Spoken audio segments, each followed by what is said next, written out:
So we're known as the Sailing Veterinary Clinic. We bring vaccinations, spay and neuter, and any other veterinary needs to them and basically look after all of their animals. Since Vet Tales began 7 years ago, another memorable case for us was treating an endangered sea turtle called Titi. Titi was found floating in the ocean, unable to lift her head, and sea turtles can eventually drown when they can't lift their head to breathe. So Jim jumped in the ocean and pulled her out.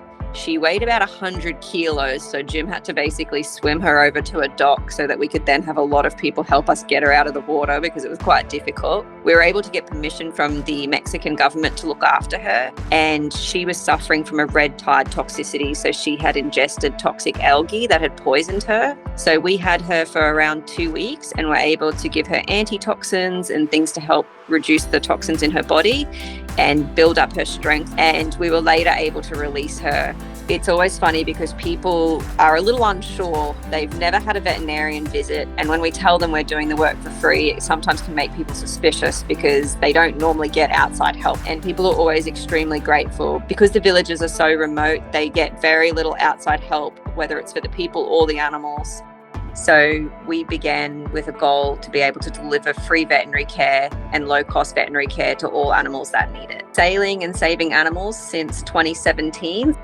We decided to start Vet Tales and start sailing and saving animals because we really believe that all animals deserve to have access to veterinary care, and in some remote communities and in certain areas it can be very difficult for people to get veterinary care for their pets. We have helped provide treatment to over 3,000 animals, covering common diseases like parvovirus and distemper, but also contagious diseases like rabies. And then we also bring flea and tick preventative medicine, and we'll do spay and neuter surgeries when they're needed to help prevent overpopulation. We bought the boat in Panama and have traveled throughout Central America, visiting Costa Rica, Nicaragua, Honduras, and El Salvador. We also visited Guatemala, and we're currently in Mexico. One of our most memorable rescues was of a street dog in Puerto Madero called Blanquito. When we found him, he couldn't use his back legs at all. He was dragging his back legs along the ground.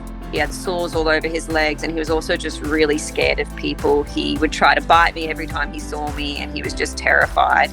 So we began treating him with anti-inflammatories and caring for his wounds, and it was just such a transformation. After 2 weeks, he started walking again, and he always had the biggest smile on his face to see us.